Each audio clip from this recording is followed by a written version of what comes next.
청주 신성교회에서 담임 목회를 하고 있는 민재희 목사님 이 시간 모시겠습니다. 네, 안녕하세요. 자, 영상을 보고 있는 우리 성도들도 박수 쳐주셨으면 좋겠습니다. 지금 현재 보니까 유튜브로 17분이 시청 중이고 밴드로도 좀 시청을 또 하고 계십니다. 코로나로 인해서 그 유명한 강사가 왔는데 참 많이 참석을 못한 안타까움이 있습니다. 원고대로 그대로 하겠습니다. 수련회 마지막 세 번째 강사로 세움을 받은 민재희 목사입니다. 제가 섬기는 교회는 청주시 서쪽 끝자락에 있는 신성동이라는 동네 언덕에 세워진 교회인데 참 좋은 성도들이 계신 곳이고 아주 건강한 교회로 성장하고 있는 예배 공동체입니다. 그곳을 섬기는 목사입니다. 오늘 이 교회에 와서 제가 처음 교회를 보면서 이런 느낌이 있었습니다. 성도들의 모습이 참 행복하다, 밝다, 젊다 이런 느낌이 있었습니다. 목사님을 통해서 이런 얘기를 들었습니다. 이 교회 성도들이 예배를 참 많이 사모한다고. 아닌가요? 그리고 생활 선교사로서의 사명을 잘 감당하는 교회에 있고 정말 제가 섬기는 교회와 어쩜 이렇게 똑같은 교회인지 제가 다시 한번 느끼게 되었습니다. 사랑하는 여러분, 끝까지 우리에게 맡겨진 사명 잘 감당할 수 있기를 간절히 소망합니다. 오늘 말씀을 통해서 우리 안에 주의 영이 임하셔서 주님께 주시는 능력으로 어려운 현재의 삶을 살아갈 수 있는 힘과 능력을 공급받을 수 있는 시간 되길 간절히 소망합니다.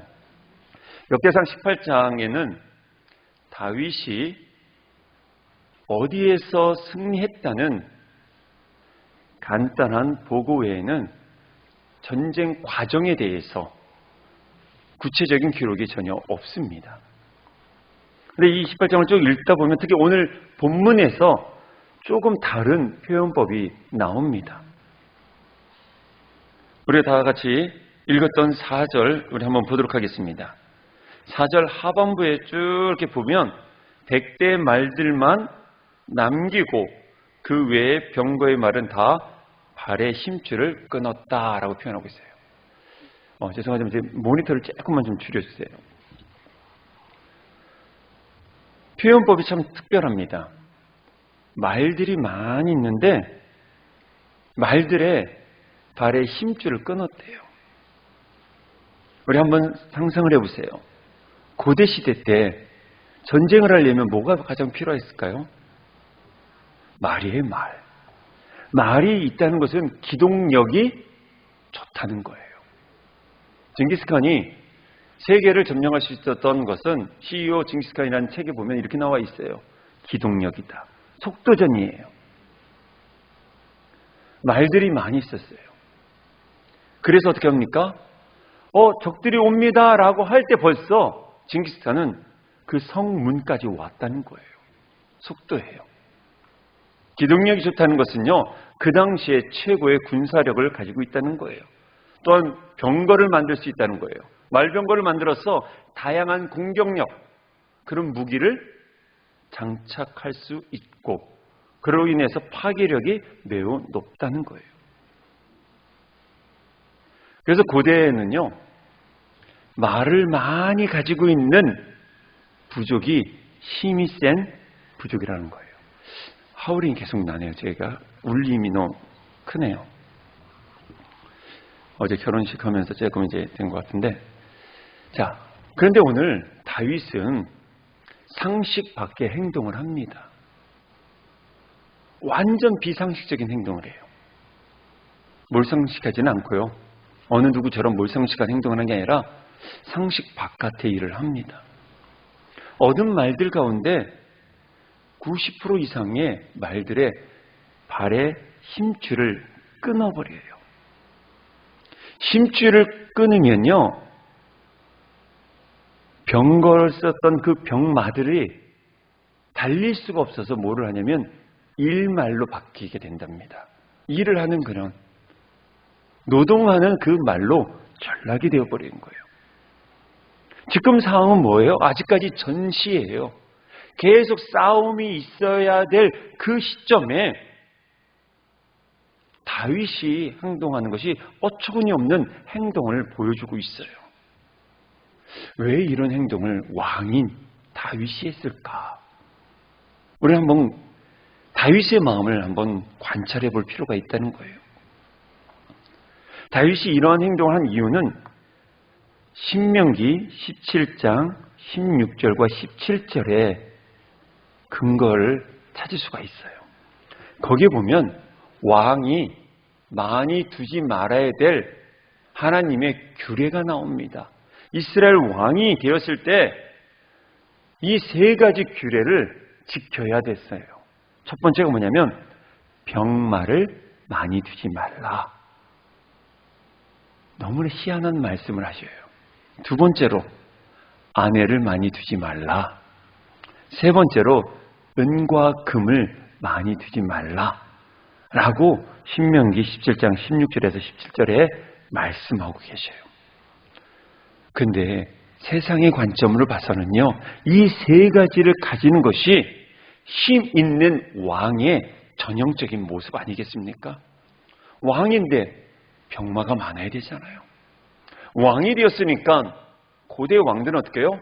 각 나라를 정복하면서 거기에 있는 왕후들을 자기의 첩으로 둘 수 있었던 거예요. 그리고 가서 전쟁에서 얻은 수많은 전리품들을 다지는 것이 왕의 힘 아니겠습니까? 그런데 하나님은 마땅히 해야 될 그 일들을 하지 말라라고 이야기를 하고 있다는 거예요. 왜 이런 말씀을 하나님께서 규례로 말씀해 주셨을까요? 병마가 많으면요, 누구를 의지해요? 하나님을 의지하지 않고요, 병마, 즉 군사력을 의지하게 되어 있어요. 은과 금이 많으면 하나님 의지할까요? 아니요. 자기의 경제력, 그걸 의지해요. 그래서 예수님도 말씀하셨죠. 부자가 천국 들어가기 어렵다고. 내 삶 가운데 불편함이 없으면요, 하나님 안 찾아요. 저는 여러분들이 부자 되기를 원해요. 그러나 하나님을 의지하는 정말 거룩한 부자, 그런 부자가 된다면 얼마나 좋을까요? 여러분들, 아내를 많이 둔다는 것은요, 왕의 마음이 어지러워지는 거거든요. 솔로몬이 그렇게 됐잖아요. 그래서 하나님은요, 이러한 것을 의지하지 말고 전쟁의 신, 너의 삶의 주인 되는 나를 의지하라 라고 말씀하신 거예요. 저는 우리 몇 주 동안 하나님과 가까워지는 첫걸음이 무엇이냐라고 말씀하면서 말씀을 가까이 하고 말씀대로 행하는 사람이 하나님과 가까워진다라고 말씀을 드렸어요. 그러면서 다윗의 이야기도 했죠. 여러분들, 다윗은요, 모자랐어요. 우리처럼 부족했고요, 우리처럼 실수도 참 많이 했던 사람이 다윗이에요. 그런데 다윗이 자기의 삶의 중심에 하나님을 왕으로 모십니다. 그래서 하나님의 말씀대로, 하나님 말씀이 이렇게 하라 하면 그렇게 하려고 결단하며 매일매일 몸부림친 사람이 다윗이었던 거예요. 다윗은 이 하나님의 말씀을 늘 가까이 하면서 주야로 묵상하면서 바로 오늘 신명기 그 말씀을 그대로 순종하기로 결단했던 것이에요. 예배자였던 다윗은 이제 자신의 능력대로 살지 아니하고 하나님만 온전히 의지하겠습니다 라는 결단으로 그 수많은 말들의 힘줄을 끊어버리는 거예요. 얼마나 큰 손해일까요?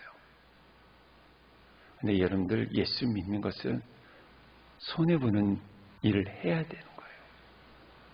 현재 내 삶에 있어서 손해는 보지만 우리는 영원한 하나님 나라에서 주실 상급이 있기 때문에 결코 또 손해는 아닐 것입니다. 사랑하는 여러분, 내가 의지하고 있는 것을 끊을 때 힘들어요. 그러나 그를 감내하는 거예요. 그것이 우리의 십자가예요. 그것이 우리들의 사명이기 때문에 그렇습니다. 한 나라의 왕으로 본다면 어리석은 행동이에요. 매우 무능력한 사람으로 보일 수도 있을 것입니다. 그런데 하나님을 사랑하는 데에서는 그렇게 해야 하는 것이에요. 하나님 말씀에 순종하기 위해서는 내려놓음이 필요한 것이고요. 포기해야 되는 것이 우리의 삶 가운데 일어나야 되는 것이에요. 다윗은 그것을 한 겁니다. 내가 이 많은 병마가 없어도 지금까지 나의 삶의 주인은 하나님이십니다. 예수는 나의 힘이십니다. 라고 고백했던 것이죠. 그것을 보여준 것이 오늘 우리가 읽었던 본문의 사건들이에요. 사랑하는 여러분, 진정한 예수를 믿는 성도들에 있어서의 능력은 내려놓음이 있을 때 시작이 되어져요. 그래서 하나님은 하나님의 사람들로 하여금 언제나 이렇게 내가 의지하는, 우리가 의지하고 있는 말의 발 힘줄을 끊도록 하신다는 거예요. 스스로 끊으면 참 좋겠지만 스스로 끊지 못할 때는 하나님께서 그렇게 코너로 몰아가서 마침내 끊을 수 있게끔 만드신다는 거예요. 그것이 연단의 과정이겠죠. 때로는 고난으로 오고요, 슬픔으로도 오고요, 아픔으로 와서 전부의 의지 없어서 오직 주님만 바라봅니다 하면서 내 스스로 그 힘줄을 끊을 때가 있고요, 아니면 하나님께서 코너로 몰아서 하나님이 끊어버려서 순복하게끔 할 때가 있다는 것이에요. 그로 인해서 하나님의 능력이 나타나기를 하나님은 원하시거든요. 다윗 한번 보십시오. 수많은 것들을 얻었는데 명령을 했겠죠. 다윗이 직접 끊는 건 아니겠죠. 명령을 했겠죠. 자, 우리가 얻은 이 말의 발의 힘줄을 끊어라. 얼마나 힘든 말일까요? 사람들이 웅성웅성거렸을 것 같아요. 그럼 우리는 무엇 가지고 전쟁을 하지? 우리가 그 아람과 수많은 우리의 적군들 앞에서 우리가 과연 무엇을 할 수 있지? 이렇게 이야기했는데도 불구하고 다윗은 소중한 것들을 다 내려놓습니다. 이렇게 내려놓았을 때 하나님께서 가만히 계셨을까요? 아니요. 성경은 아주 명확하게 기록하고 있어요. 오늘 본문 우리 읽었던 6절 하반부 한번 보도록 하겠습니다. 자, 우리 하반부에 이런 표현이 있습니다. 다윗이 어디로 가든지 여호와께서 어떻게 하시는데요? 이기게 하시니라. 여기서 말씀을 잘 관찰해 보셔야 돼요. 다윗이 이긴 것이 아니에요. 누가 이기게 하셨대요? 여호와가. 우린 여기 이 말씀을 주목해야 돼요. 이 주어의 차이는 실로 어마어마합니다. 하나님의 말씀을 따라서 말의 발 힘줄을 끄는 사람, 그 사람은 스스로 힘겹게 이기는 삶을 살아가는 것이 아니라 하나님께서 이기게 해주는 삶을 누리며 살아간다는 거예요. 왜요? 우리가 하나님의 자녀니까. 하나님의 자녀니까 아바 아버지께서 이긴 싸움을 우리에게 주시고 그것을 누리게끔 하신다는 거예요. 그러기 위해서는 우리가 어떻게 돼요? 내 말에 발의 힘줄을 끊어야 된다는 거예요. 그러면 여호와께서 이기게 하시니라. 아멘. 이 메시지가 1차 독자인 누구에게 전해지고 있어요? 힘겨운 생활을 하고 있는 포로 후기 이스라엘 백성들에게 전해지는 건데, 과연 이 말씀을 들었던 1차 독자들이 과연 받아들일 수 있었을까라는 생각을 해봤어요. 포로에서 돌아왔는데 가진 게 있을까요? 한번 생각해 보세요.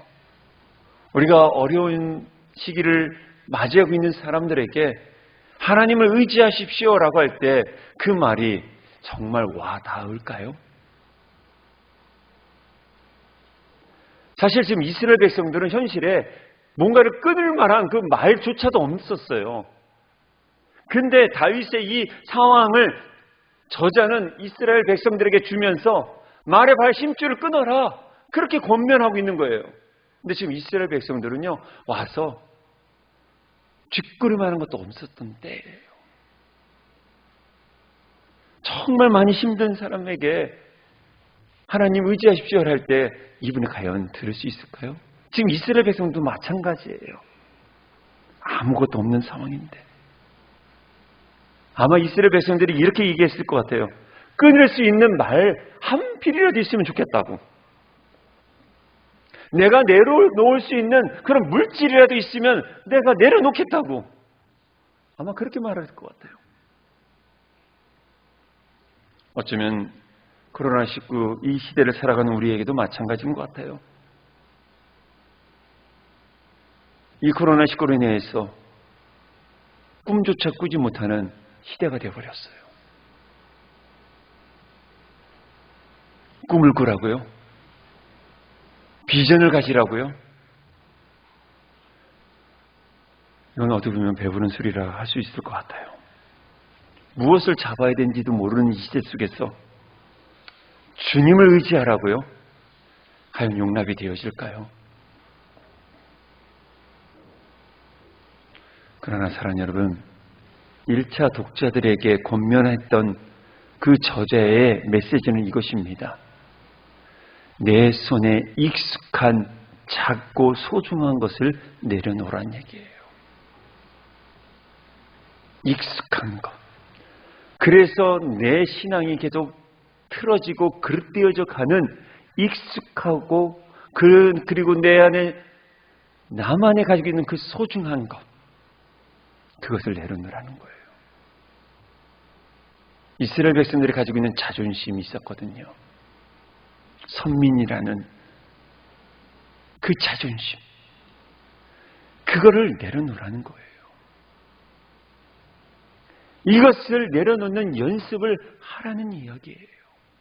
다윗을 보면서 누릴 수 있음에도 불구하고 말의 발 힘줄을 끊음으로 하나님만 의지했던 것처럼 네가 지금까지 여기까지 오면서 네 신앙과 네 삶을 형성화되었던 익숙한 그 고집들을 내려놓으라는 얘기예요. 그 익숙했던 것들, 그 나름의 자존심 속에 소중하게 여기고 있었던 내 것을 내려놓는 연습을 하라고 이 저자는 우리에게도 말씀하고 있는 것이에요. 사랑하는 여러분, 하나님은요, 다독거리고 위로만 주시는 하나님이 아닙니다.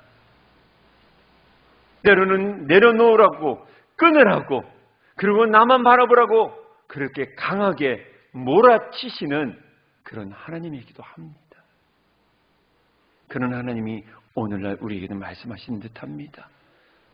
맨날 우리는 위로만 받으려고 해요. 우리는 맨날 은혜만 받으려고 합니다. 그러다 보니까 우리 안에 신앙적 자립성이 없고 분별력을 가지지 못하고 때로는 감정의 노예가 되어버리고 분명한 이성적 판단을 가지지 못하면서 이쪽으로 가고 저쪽으로 가면서 흔들리는 모습이 우리 가운데 있지 않습니까? 그것을 어떻게 해요? 내려놓고 주님을 온전히 바라보고 말씀에 순종하면서 바른 이성과 영성을 가지면서 살아가기를 하나님은 원하신다는 거예요. 그래서 때로는 여러분들을 코너로 몰으시고 때로는 아프게 하고 힘들게 하고 거기서 새롭게 거듭나기를 하나님은 원하시고 있다는 것이에요. 사랑하는 여러분, 껍질을 깨는 것을 두려워하지 마십시오. 병아리가 그 단단한 껍질을 깨는 것에 대해서 두려워했다면 거기서 그냥 죽을 수밖에 없는 거예요. 너희들 안에 익숙했던 그 자아상들을 익숙했던 여러분의 삶의 패턴을 어떻게 해요? 깨부셔야 돼요. 예수 그리스도의 보혈의 능력을 가지고서, 말씀의 검을 가지고서 끊임없이 깨는 훈련이 되어 있지만, 우리가 거듭나고 중생의 체험을 경험함으로 말미암아 주의 영이 임하여서 주님께서 주시는 비전과 환상을 볼 수 있는 것입니다. 그때 우리는 내가 너무나 익숙해져 가지고 있었던 말의 발의 힘줄을 끊을 수 있는 거예요. 그것이 바로 전적으로 하나님을 신뢰하는 거죠. 성경은 이러한 말의 발의 힘줄을 끊은 사람들이 참 많이 나옵니다. 저는 소망합니다. 우리 사랑하는 성도들 가운데도 자신이 가지고 있었던 그 말의 발의 힘줄을 끊을 수 있는 사람들이 되기를 원합니다. 그러한 간증이 우리 공동체 가운데 끊임없이 넘쳐나기를 간절히 소망합니다. 이 시간에 첫 번째로 그러한 사람을 바로 아브라함이라고 저는 소개하고자 합니다. 아브라함은 가능성이 끊어진 자리에 선 사람이에요. 하나님께서 아브라함에게 자식의 축복을 준다고 약속을 하셨는데 매우 늙도록 자녀가 없었어요. 그러던 어느 날 그의 아내 사레가 다가와서 말을 합니다. 여보, 이제 나는 아이를 가질 수 없어. 그러니 내 여종을 취하여서 아이를 낳으세요. 라고 이야기를 해요. 지금 우리의 관점은 뭐야? 라고 말할 수 있지만 그 당시에는 매우 상식적이고 이성적이고 관습적인 거예요. 일반적인 행동이에요. 그러니까 어느 누구도 그것에 대해서 탓할 사람은 없는 거예요. 그러나 아브라함이 약속을 가지고 있었던 사람이라면 아내의 말을 따르지 않아야 되겠죠. 근데 아브라함이 아내의 말을 듣습니다. 순순히 아내의 말을 듣고 여종 하가를 취해서 이스마엘을 낳습니다. 그것이 창세기 16장 마지막 절에 기록되어 있어요.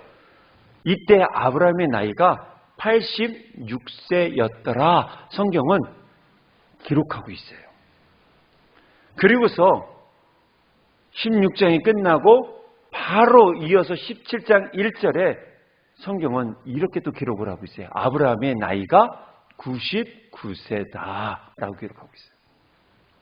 그런데 원래 성경은요, 장과 절이 없어요. 원래 성경은요. 이 장과 절은 후대에 나누어진 것이지 원래 성경에는 장과 절이 없이 쭉 이어지는 겁니다. 만약에 장과 절이 없는 지금 성경이라면 이렇게 표현되겠죠. 하갈이 아브라함에게 이스마엘을 낳았을 때 아브라함이 86세였더라. 아브라함이 99세 때 여호와께서 아브라함에게 나타나 이르시되 나는 전능한 하나님이라 너는 내 앞에서 행하여 완전하라. 이렇게 이어질 겁니다. 왜 성경에서는 이 숫자를 기록하고 있을까요? 86세 그리고 99세. 분명히 성경은 메시지가 있다는 거예요. 여기 들어있는 의미가 과연 무엇인지 우리는 끊임없이 질문을 그래서 던져볼 필요가 있어요. 그래서 17장을 좀 더 쭉 읽어보면 아브라함이 이제 99세에 아이를 가져요. 99세. 남자로서의 능력을 상실한 때란 얘기예요. 그런데 현재는 어때요? 첩의 아들 이스마엘을 자손으로 얻었으니 약속을 가지고 있는 아브라함에게는 한편에는 씁쓸했을 거고 한편에는 그래 어쩔 수 없지라는 인간적인 안도의 한숨이 있었을 것 같아요. 근데 여기서 우리 하나님의 계획하심을 바라봐야 됩니다. 왜 하나님은 86세를 하고서 99세까지 침묵하시면서 아브라함을 계속해서 홀로 두셨을까요? 여러분들이 인생 가운데 살아가면서 믿음 생활하면서 이런 적 있지 않습니까? 왜 하나님은 왜 응답하지 않을까? 이런 적 있지 않습니까? 왜 나만 홀로 이렇게 신앙적 외로움을 가지고 왜 나 혼자 이렇게 힘들게 하실까? 어떤 분은 이렇게 기도의 응답도 있고 어떤 분은 이렇게 기도의 결과들이 많은데 왜 나에게만 이렇게 아픔을 주실까? 왜 이렇게 나 홀로 기도의 자리가 싸늘할까? 그럴 때 있지 않습니까?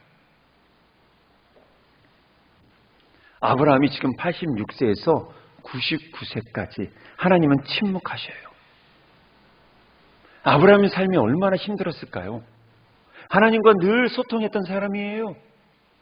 하나님의 마음을 알고서 그렇게 살아왔었어요. 넘어진 적이 있었지만 그럼에도 불구하고 약속을 잡고서 계속 살아갔던 사람이 아브라함인데 86세부터 99세까지 하나님은 아무 말씀을 안 하세요. 신앙적으로 아브라함이 얼마나 힘들었을까요? 또한 이스마엘을 보면서 마음에 무거운 짐을 지지 않았을까요? 그러면서 반면에 합리화를 시키면서 어쩔 수 없잖아. 어쩔 수 없는 상황이잖아. 하나님도 이해하실 거야. 라는 자기 변명이 우리처럼 있는 것 같아요. 사랑하는 여러분, 86세에서 99세까지 하나님은 과연 침묵하셨을까요? 아브라함을 향해서 아무 말씀은 안 하셨지만 관심도 그 마음도 거두셨을까요? 여러분들 삶에 기도의 응답이 없고 홀로 외롭게 기도의 자리에 있는데 너무나 힘들 때 하나님은 여러분들을 안 보실까요? 하나님께서 여러분들 향한 마음을 접으셨을까요? 아닙니다. 아브라함의 그 시간은요,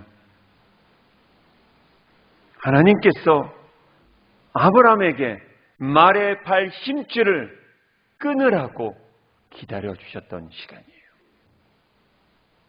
여러분들 가운데도 마찬가지입니다. 정말 힘들 때, 답답할 때, 정말 눈물이 날 때, 한숨이 여러분들 태산처럼 높이 쌓일 때 하나님께서는요, 여러분들의 말의 발의 힘줄을 끊기를 기다리고 계신다는 거예요.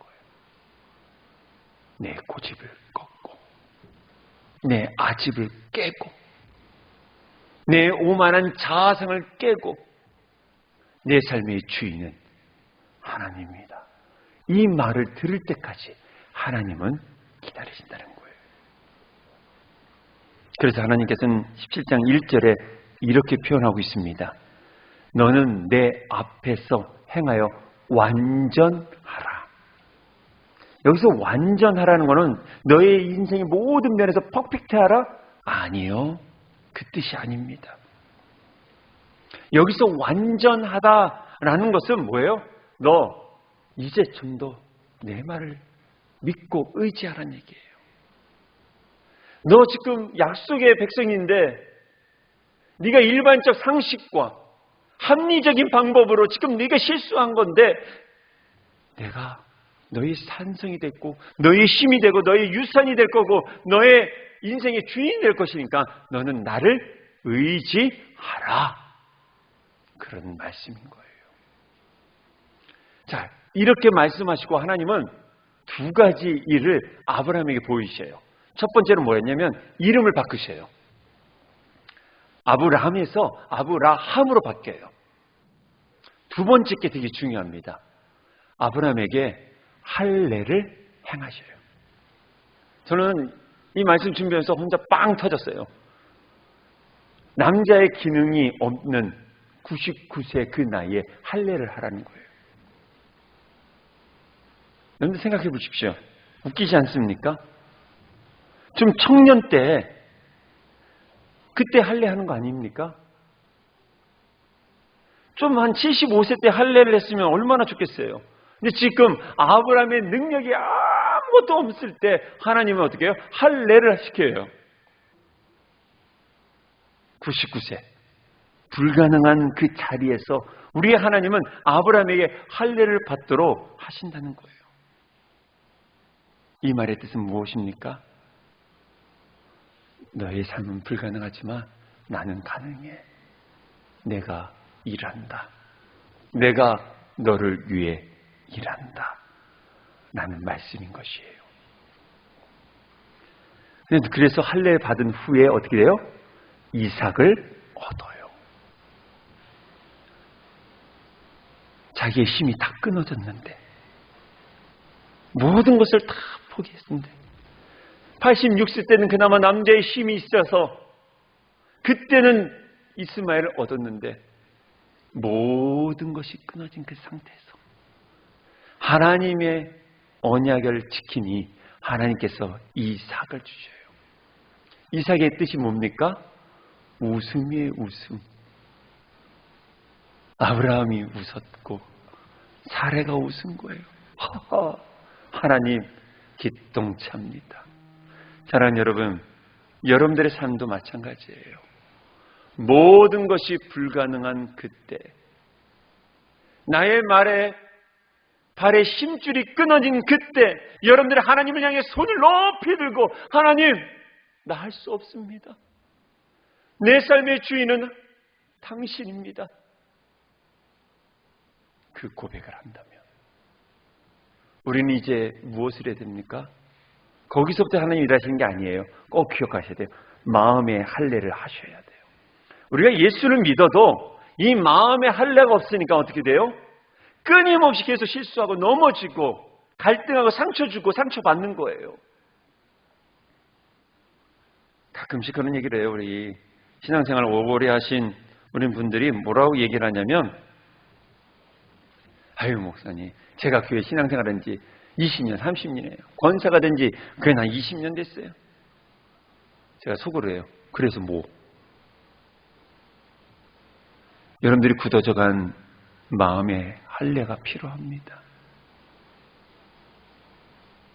정말 여러분들 마음의 할례가 있습니까?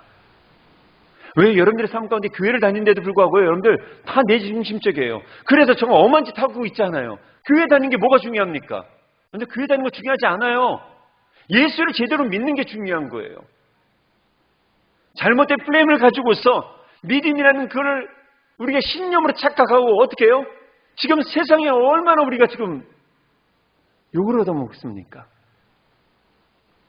저는 이 시대를 이거 보면서 분명히 마음의 할례를 받은 자와 할례를 받지 못한 자로 구분시켜서 하나님의 일하심을 이젠 증명하게끔 만드실 거로 저는 믿고 있어요.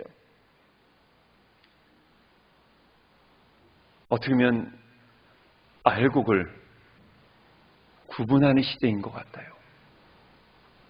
사랑하는 여러분, 할례라는 것은요, 나는 인간적인 가능성이 끊어진 자리에서 하나님만 의지하는 사람입니다 라는 뜻이에요. 그래서 우리가 마음의 할례를 해야 된다는 거예요. 육체의 할례가 아니라 우리는 마음의 할례를 해서 불가능한 그 자리에서 하나님이 나의 삶의 주인이십니다. 내 힘, 내 고집, 내 지식이 아닌 주님만이 내 삶의 주인입니다. 오직 하나님만을 의지합니다. 라고 고백하는 사건이 일어나야 되는 것이에요. 이 상황을 오늘 본문과 연결하면 아브라함은 자신의 말의 발의 심줄을 끊고 하나님만 의지한 사람이다 라고 연결할 수 있는 거죠. 불가능한 99세 때 할례를 하고 하나님만을 바라봅니다 라고 하니 하나님께서 복을 주신 거예요. 만약에 86세 때 소위 말해서 정자가 살아있을 때 남자의 기능을 하고 있을 때 아브라함이 자손을 하나님으로부터 얻었다면 아브라함이 정말 하나님을 끝까지 의지했을까요? 창세기 22장에 그 여호와 일의 사건이 일어날 수 있을까요? 아니요. 자기 힘으로 나은 줄 알고 더욱 자기 자신을 의지했을 것입니다. 자기 힘으로 하지 못했을 때 하나님을 의지할 때 얻은 그 움직이니까 어떻게 해요? 하나님께 그래서 바칠 수가 있는 거예요. 여러분들 물질도 마찬가지예요. 하나님이 주셨기에 내 능력으로, 내가 갖는 사업의 노하우로, 내가 갖는 인간관계 그런 것 때문에 내가 사업을 해서 이렇게 얻어서 된 것이라고 한다면 하나님께 온전히 11조 못해요. 하나님께 온전히 드리지 못해요. 왜요? 내가 벌었는데 라고 해요. 많은 젊은 세대들이 11조를 왜 못할까요? 내가 한 달간 죽어라 이랬는데. 여러분들, 내가 할 수 있는 게 무엇일까요? 내가 할 수 없다는 것이 예수 그리스도 믿는 신앙이에요. 나는 죽고 예수가 살고 나의 능력은 약하지만 하나님의 능력이 강하기에 불가능한 나의 인생이었는데 가능성 있고 가능한 그분이 나와 함께함으로 나에게 얻어진 삶이었기에 그래서 우리가 어떻게 해요? 기꺼이 드리는 거예요.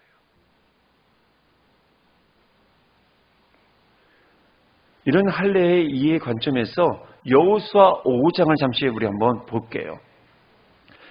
이 여호수아 5장은요. 이스라엘 백성들이 요단강을 건넌 것을 이제 가나안 사람들이 봅니다. 그러니까 가나안 사람들이 다 마음이 녹았다라고 해요. 정신이 잃어버릴 정도예요. 왜요? 요단강이 그냥 건넌 것도 아니라 갈라진 거예요. 그거를 가나안 사람들이 보고서 당황한 거예요. 그러니까 이스라엘 백성들은요, 어떻게 분위기는 업된 상태죠. 그리고 가나안 땅 사람들은요, 다운된 상태예요. 자, 그러면 전진을 하는 게 맞습니까? 아니면 멈추는 게 맞습니까? 이런 분위기에서는 어떻게 해요?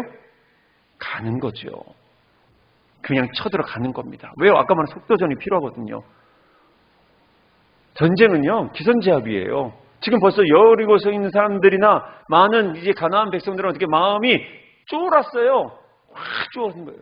멘탈이 다 무너진 거예요. 붕괴가 됐어요. 그러니까 어떻게 해요? 쳐들어가는 것이 맞는데 하나님이요, 그 분위기 고조가 되어 있는 그 시점에 여호수아에게 이런 말을 합니다.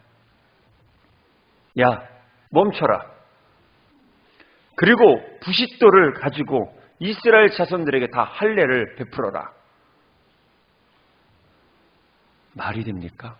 지금 가서도 100% 승전한다는 보장이 없는 상황인데 부싯돌로 칼을 만들어 이스라엘 자손들, 남자들 다 할례를 행하라는 거예요. 할례가 뭔지 아시죠? 오늘날 쉽게 말하면 우리 포경수술이에요. 경험하신 분들 있잖아요. 저도 경험을 해봤어요. 아파요. 며칠간 움직이지 못해요. 근데 지금 어때요? 싸우러 가야 될 최고조인 상태예요. 전쟁의 관점 전략을 보고 내 사업의 능력을 보고 내 공부한 경험을 봐서는 모든 것이 지금 고를 해야 될 때예요. 근데 하나님이 뭐래요? 멈추라는 거예요. 그냥 멈추는 게 아니라 뭐래요? 할례를 하라는 거예요. 포피를 베는 수술이에요. 넘어갔는데 소독약이 있을까요? 부싯돌로 칼을 만드는 거예요. 거기 후유증이 없을까요? 부작용이 일어나지 않을까요? 할례를 하면 회복하는데 최소 2주 정도 걸려요. 그럼 2주 동안 뭐 하고 있는 거예요? 가만히 누워 있는 거예요. 이 전쟁을 앞두고 있는데 저 여리고성에 있는 사람들이 준비하지 못할 때 빨리 들어가서 싸워 이겨야 되는데 하나님은 멈추라고 합니다. 다시 할례를 행하라. 여러분들 같으면 어떻게 할까요? 저는 이 말씀을 묵상하면서 이런 마음이 들더라고요. 하나님, 전 못할 것 같아요. 만약에 우리가 교회가 뭔가를 으쌰으쌰 하고 있는데 하나님께서 멈춰라. 아무것도 하지 말고 너희들 금식하고 교회에서 기도하라. 만약 그랬다면 저는 아마 속상할 것 같아요. 왜요? 우리가 지금 으쌰으쌰해서 지금 우리 교회가 300명이 됐어요. 으쌰으쌰 하면 좀 더 나갈 것 같아요. 근데 하나님께서 멈춰라 할 때 이해가 될까요? 여러분들 사업이 잘 돼요.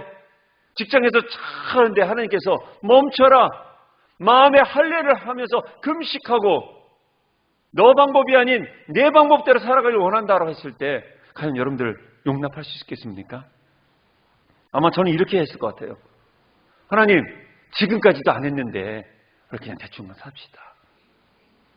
아니, 할례를 했으면 광야에 있을 때 하고 다 준비하고 하나님 여호와 이레 하나님이라지 않습니까? 준비 다 시켜놓고 그 다음에 하면 얼마나 좋겠습니까? 아니면 하나님, 저 여리고성 점령한 후에 안전한 장소에서 소독약도 좀 구해놓고 침대도 좀 확보해놓고 모든 걸 다 준비해놓고서 딱 누워서 할례할게요. 한 번만 봐주세요. 하나님 눈 한 번만 감아주세요. 라고 저는 말하고 싶어요. 근데 여호수아는 하나님 말씀 그대로 순종합니다. 이스라엘 백성 남자들 모두 할례를 합니다. 우리는 그 다음 사건을 압니다. 어떻게 합니까?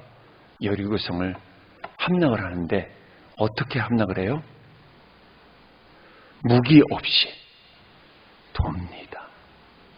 계속. 만약에 할례를 받지 않았다면 이스라엘 백성들이 이 명령을 받았을 때 예루살렘 성을 도는 것, 여리고 성을 도는 것을 용납했을까요? 불평했을 것 같아요. 아니, 창도 없고 칼도 없는데 뭐 하는 거냐고, 이게 될 수 있느냐고. 하나님은 이것을 준비하신 거예요. 믿음을 준비한 거죠. 철저하게 내가 일한다. 오늘날 이것도 우리 끊임없이 우리에게 요구하시는 거예요. 그래서 할례는요, 말의 발 힘줄을 끊는 일입니다. 마음의 할례를 하는 이유가 바로 내가 의지하는 거 끊겠습니다. 그 신앙 고백이에요. 인간적 방법으로 싸우지 않겠습니다. 우리의 능력을 의지하지 아니하고 하나님만을 온전히 의지하고 싸우겠습니다. 내 인생길 내가 붙들고 살아가는 게 아니라 주님께 맡기겠습니다. 내 자식, 내 계획대로 되지 않고 하나님의 계획대로 될 것을 조금 믿고 주님께 내어놓겠습니다. 내 남편, 내 기업, 내 물질, 내 건강, 마음의 할례를 통해서 하나님, 주님께 맡깁니다. 이 고백을 우리 하나님은 원하시는 거예요. 사랑하는 여러분, 내 힘으로는 한두 번은 싸워 이길 수 있습니다. 그러나 우리의 인생길 결코 내 힘, 내 계획, 내 방법, 내 걱정, 내 감정, 내 지식, 내 고집으로 끝까지 갈 수 없습니다. 고로 하나님이 끊어버리기 전에 우리가 하나님 앞에 나와 나의 말의 발 힘줄을 끊을 수 있기를 간절히 축원합니다. 마지막으로 사도 바울을 한번 보겠습니다. 사도 바울은 교회를 핍박했던 사람에서 교회를 세우는 선교사로 거듭난 사람이에요. 다른 말로 하면요, 바울은 말의 발 힘줄을 단련하고 또 단련한 사람이었다는 거예요. 나만큼 이만큼 강한 힘줄을 가진 사람이 있겠어? 라고 자부했던 사람이에요. 자, 우리 그 자부심이 얼마나 강했는지 우리 성경을 한번 찾아보도록 하겠습니다. 빌립보서 3장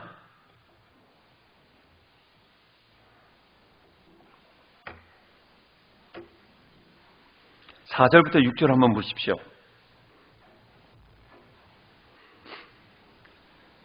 바울이 이런 얘기합니다. 나는 육체를 신뢰할 만하며 만약 누구든지 다른 이가 육체를 신뢰하는 것이 있는 줄 생각하면 나는 더욱 그러하니라. 나는 8일 만에 할례를 받고 육체 할례를 받았다는 거예요. 그 말은 무슨 얘기냐면 정통 유대인이라는 거예요. 그리고 이스라엘 족속이요, 베냐민 지파, 히브리 중에 히브리인, 율법으로는 바리새인. 와, 어마어마한 이력입니다. 그리고 열심히는 교회를 박해하고 율법의 의로는 흠이 없다는 거예요. 모든 걸 다 잘 지켰다는 거예요. 그런데 그가 7절부터 9절까지 이렇게 표현합니다. 그러나 무엇인지 내게 유익하던 것을 내가 그리스도를 위하여 다 해로 여길 뿐더러. 모든 것을 해로 여기는 것은 내 주 그리스도 예수를 아는 지식에 가장 고상하기 때문에 이걸 어떻게 여긴대요? 배설물로 여긴다라고 말하고 있어요. 자기에게 유익하던 것을 해로 여겼다라는 말은 뭐냐면 말의 발 힘줄을 끊었다는 얘기예요. 내게 유익한 것은 계속 가지고 있어야 되잖아요. 근데 그것을 어떻게 해요? 내려놓았다는 거예요. 말의 발의 힘줄을 끊고 끝난 것이 아닙니다. 끊으니까 어떻게 해요? 하나님의 능력과 가능성에 온전히 의지하겠다는 믿음의 결단이라는 것이에요. 하나님의 능력과 가능성, 그것을 사도 바울은 그리스도를 아는 지식이라고 표현하고 있어요. 그리스도를 아는 지식, 이것을 더 구체적으로 말한다면 십자가, 그 복음을 말합니다. 그 의미를 분명히 보여준 말씀이 있어요. 고린도전서 2장 1절부터 2절 한번 보도록 하겠습니다. 고린도전서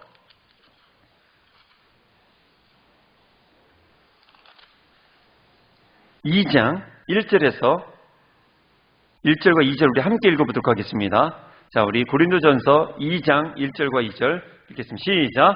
형제들아, 내가 너에게 나아가 하나님의 증거를 전할 때 말과 지혜의 아름다운 것으로 아니하였나니 내가 너희 중에 예수 그리스도와 그가 십자가에 못 박히신 고에는 아무것도 알지 아니하기로 작정하였음이라. 아멘.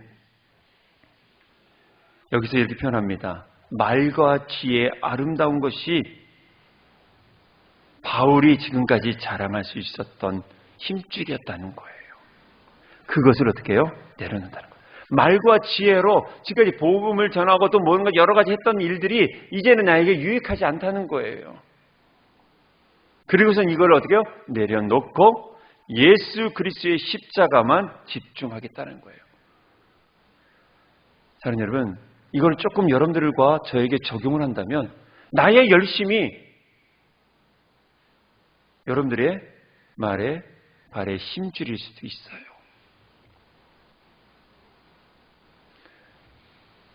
여러분들이 유익한 것이 여러분들의 힘줄일 수 있다는 거예요. 그럼 우리는 무엇이 나타나야 돼요? 십자가. 그러면 여러분들한테 서운하지 않는 거예요. 우리가 왜 교회를 하면서 왜 상처받아요? 나의 열심이에요.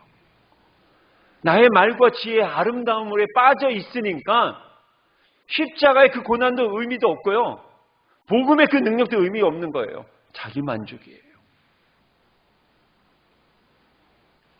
우리가 이것을 내려놔야 돼요. 사도 바울은 이걸 내려놨다는 거예요.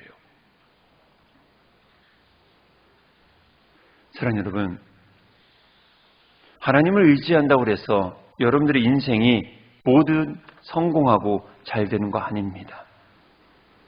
때로는 여러분들이 말에 발의 힘줄을 끊음으로 말미암아 하나님을 의지함으로 인해서 세상에서는 고난받을 수 있습니다.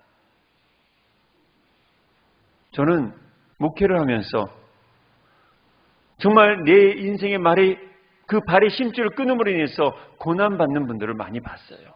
그런데요, 그런 환경 속에서도 그는 기뻐하고 그분은 그 속에 세상의 조건에 얽매이지 않냐고 영원한 나라를 바라보면서 믿음의 삶을 살아가는 것을 간증하는 것을 봤고 궁극적으로는 하나님의 위로가 그의 삶 가운데 있는 것을 경험을 했어요. 사회적으로 성공보다도 더 큰 능력을 가진 분이 된 것이죠. 사랑하는 여러분, 우리는 매 순간 선택을 하며 살아갑니다.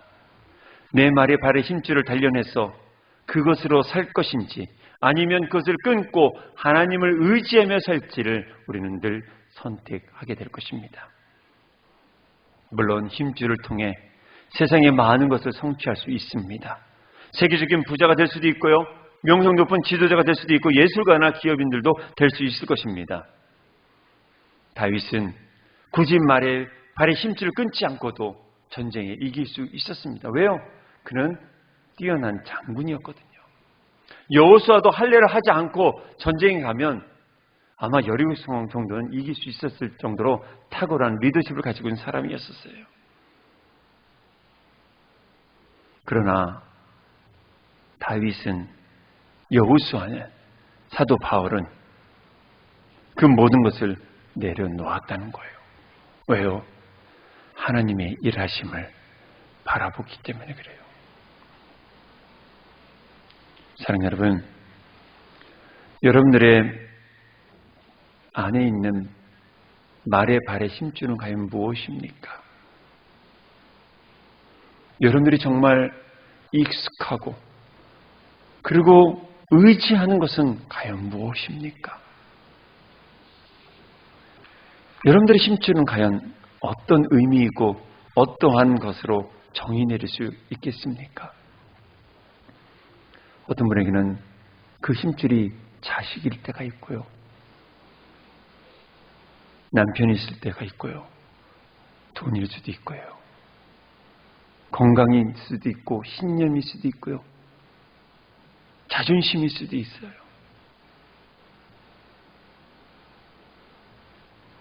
또한 내가 살아온 방식일 수도 있어요. 어떤 분은 총명함일 수도 있습니다. 어떤 분은 성실함, 그것이 여러분들의 힘줄일 수도 있습니다. 어떤 분은 선한 마음일 수도 있어요. 버벗이 살아갈 수 있는 그 선한 마음일 수도 있습니다. 그러나 한번 우리 깊이 생각해 보면 이 모든 것을 정말 의지할 만한 가치가 있을까요? 그것이 계속 영원한 생명을 줄 수 있는, 의지를 할 수 있는 그러한 것들일까요? 사도 바울은 그래서 그것을 내려놓고 오직 예수, 오직 십자가, 그 복음만을 내가 의지한다고 말합니다. 사랑하는 여러분, 우리 안에 이런 고백이 회복이 되어져야 됩니다. 마음의 할례가 일어나면요, 이런 고백이 나옵니다. 주님, 나는 진정 죄인입니다. 이것이 나온 분이 마음의 할례를 받은 분들이에요. 누군가의 갈등이 있을 때도 주님, 내가 죄인입니다. 나는 악합니다. 내 안에는 선한 일을 할 수 있는 능력이 없습니다. 나는 죄인 중에 괴수입니다. 그러 주님이 필요합니다. 주님이 필요합니다. 이것을 고백한 사람이 마음의 할례를 받은 사람일 것이고, 그 영혼에게 주의 영을 부어주셔서 하나님의 꿈을 꾸게 하실 것이고, 하나님이 바라보는 곳으로 나아가게 하실 것이고, 그를 통해서 하나님의 일을 행하게끔 하신다는 거예요. 저는 기대합니다. 이 말씀을 통해서 우리 안에 사도 바울의 고백처럼 무엇이든지 내게 유익하던 것을 내가 그리스도를 위하여 다 해로 여길 뿐더러 또한 모든 것을 해로 여긴다. 그러 나는 죄인 중에 괴수다. 이 고백이 성령께서 여러분들의 마음을 만지사 이런 회복이 일어나기를 간절히 소망합니다. 그런데 이 말씀을 우리가 한번 생각해 볼 때 이런 표현이 있어요. 하나님이 나에게 주신 은사, 이게 유익한 거잖아요. 근데 사도 바울은 이걸 해로 여기겠다는 거예요. 아까도 말씀드렸지만 여러분들의 은사나 여러분들이 가지고 있는 재능, 여러분들이 가지고 있는 그 모든 것이 교회를 섬기든 누군가를 지키실 때 그것이 여러분들의 발에 힘줄이 되어진다면 그것을 내려놓으셔야 되는 거예요. 어떤 분은 그거에서만 집착하고 그것으로만 살아가는 분들이 있기 때문에 그래요. 그래서 사도 바울은 그걸 어떻게 해요? 내려놓겠다는 거예요. 사랑하는 여러분, 여러분들 그 힘줄을 단련할 것인지 아니면 끊을 것인지를 여러분들은 결단하시면서 살아가야 돼요. 어떤 분이 이걸 계속 단련하시는 분이 있어요. 그러나 예수 그리스도의 보혈의 피로 그것을 끊는 자도 있다는 거예요. 이것을 끊을 때 주의 영이 함께 하실 것이고 분명히 이 시대의 마지막 시대에 주의 영을 부어 우리에게 환상과 비전과 꿈을 꾸게끔 하나님은 허락하실 것입니다. 사랑하는 여러분, 2020년 이제 수련회는 마칩니다. 마지막으로 여러분들을 결단하게 소망합니다. 정말 내가 끊을 것은 무엇인가? 나의 말의 발의 힘줄은 과연 무엇인가? 그러기 위해서 하나님 저에게 마음의 할례를 허락하옵소서. 이 시간을 잠시 오늘 말씀을 생각하면서 기도하는 시간을 갖도록 하겠습니다.